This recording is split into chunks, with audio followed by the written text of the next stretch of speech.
Welcome guys, welcome to How to Do It. Today we are going to letting you know that how to insert long dash line dash into MS Word. As you can see, now we can insert anything. First of all, I'm gonna to blank it out.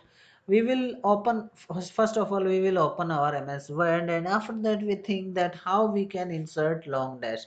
As you can see, this is a short dash, but now here is no key to insert long dash into MS Word. First of all, we will tell you that before we tell you about this trick, please subscribe our channel.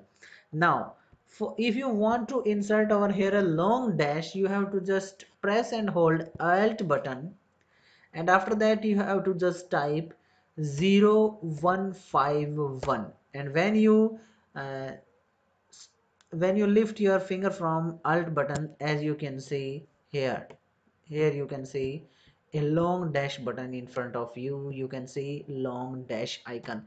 I'm going to telling you again: press and hold alt icon, type 0151 and left your finger from alt button, and you easily type long space in front of you.